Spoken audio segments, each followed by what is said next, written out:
Chapter 43, The Exhibition I Organized. In February, when I already had several works of art that I had painted on canvas, I invited some of my artist friends to participate with me in an art exhibition at the American Cultural Center in Cotonou.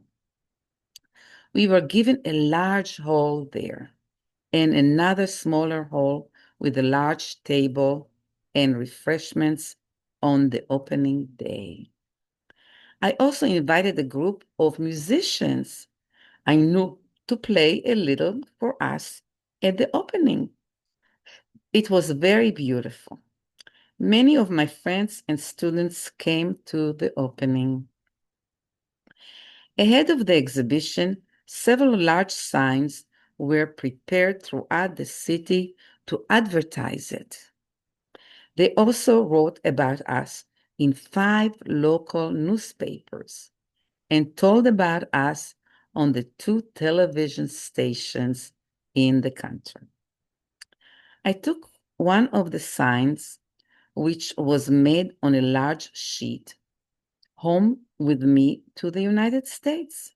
And to this day, it sits in my closet in Chicago, waiting for the opportunity to be hung up again, perhaps at one of my next lectures on Africa. The American Center also occasionally organized some kind of performances. To enter it, we had to show our passports and leave our mobile phones at the entrance for security reasons. I would also sit there occasionally when I had free time before my teaching at the University Institute, working on their computer that they had lent me. I also visited Porto Novo Botanical Garden with Ashley and other visitors. It also had sculptures by the famous artist Hazume and a cute monkey that jumped freely on the trees. How cute is this monkey? Ashley laughed. Page 113, the continuation of this chapter. At the National University of Benin, in Abomey-Calavi, I attended several conferences, a folk dance conference where students danced, a gala evening that included a meal organized by the dean and attended with my neighbor Sophie, and doctoral graduation ceremonies for some of our students.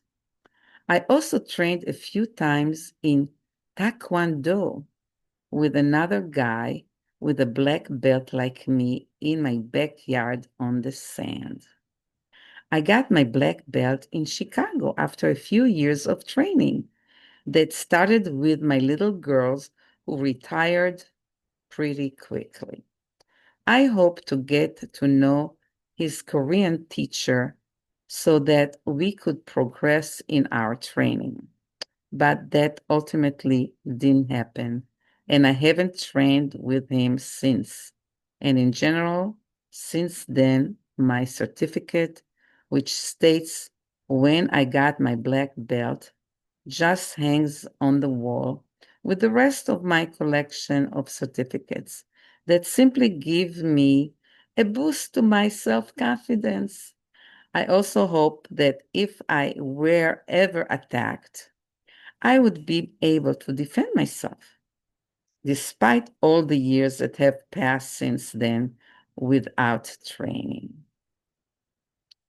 But of course, there is nothing like self-confidence.